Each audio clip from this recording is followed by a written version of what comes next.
ભાજપમાં પણ હવે ભંગાણ જોવા મળી રહ્યું છે। લોકસભા ઇલેક્શનનું આ વખતનું ઘણું રસપ્રદ થવા જઈ રહ્યું છે, કેમ કે હવે વડોદરામાં સાંસદ રંજનબેન પણ ઇલેક્શન લડવાની ના પાડી રહ્યા છે। એની વાત છે કે ભારતીય જનતા પાર્ટી દ્વારા અપાયેલ ટિકિટને કોઈ કેન્ડિડેટ ઇલેક્શન લડવાની ના પાડી રહ્યું છે।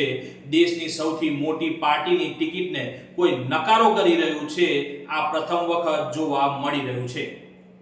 સાથે સાથે જ્યોતિબેન પંડ્યાને સસ્પેન્ડ કરવામાં આવ્યા છે, જે ઘણો ચોંકાવનારો કિસ્સો છે। સીઆર પાટીલ સાહેબ અચંબિત નિર્ણય કરતા હાલ વડોદરા મીડિયામાં ચકચાર મચી ગયો છે। વડોદરા નહીં પણ સમગ્ર ગુજરાતમાં અત્યારે આની ચર્ચા ચાલી રહી છે।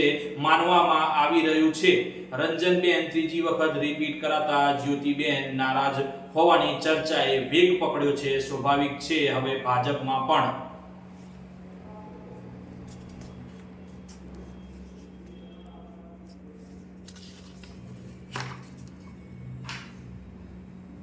કદાચ આંતરિક વિખવાદ ચરમ પર આવીને બહાર પણ આવી રહ્યા છે અને કદાચ ભારતીય જનતા પાર્ટી પણ આને નિયંત્રણમાં લાવવામાં અસફળ સાબિત થઈ રહ્યું છે। આમ તો એવું કહેવાય છે ભારતીય જનતા પાર્ટી માટે કે હાઈકમાન્ડ જે પણ ઓર્ડર કરે તે દરેક કાર્યકર મૂંગામોએ સાંભળીને એનો સ્વીકાર કરી લે છે, પરંતુ વડોદરામાં હાલ પરિસ્થિતિ થોડી વિકટ બની રહી છે। હવે શું રંજનબેન પણ કેતન ઈમાનદારની જેમ એક રાજકીય સ્ટન્ટ કરી રહ્યા છે કે હકીકતમાં ચૂંટણી લડવાની સ્પષ્ટતા કરી રહ્યા છે, તે તો સમય જતા જરૂર ખબર પડી જશે। પરંતુ જો હવે ચૂંટણીમાં પણ આવા પબ્લિસિટી સ્ટન્ટ કરતા નેતાઓ જોવા મળે તો એ કેટલા હદ સુધી એમના માટે સારું નીવડે છે તે તો ઇલેક્શન બાદ જ ખબર પડી જશે। પરંતુ આવા પબ્લિસિટી સ્ટન્ટ માત્ર ફિલ્મોમાં જ થાય તે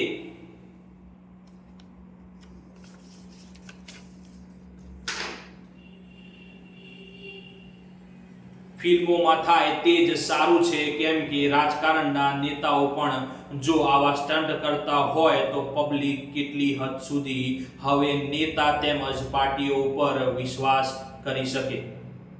કેતન ઈમાનદારે ચૂંટણી લડવાનું ના પાડતા ની સાથે ભાજપ તેમજ સમગ્ર ગુજરાતમાં ચર્ચા મચી જાય છે અને સાંજે સીઆર પાટીલ સાથે મીટિંગ કરતા જ ફરીથી ચૂંટણી લડવા માટે તૈયાર પણ થઈ જાય છે।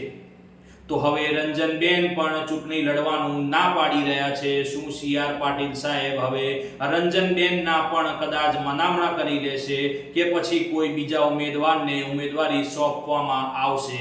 કેમ કે આ તો આપણા દેશ અને વૈશ્વિક રીતે ખૂબ મોટી ભારતીય જનતા પાર્ટી છે, જે કંઈ પણ ડિસિઝન લઈ શકે છે। થોડા જ સમયમાં ખબર પડી જશે કેમ કે રંજનબેન વડોદરા ખાતે ઉમેદવારી કરશે કે નહીં, કે પછી આ એક પબ્લિસિટી સ્ટન્ટ જ હતો।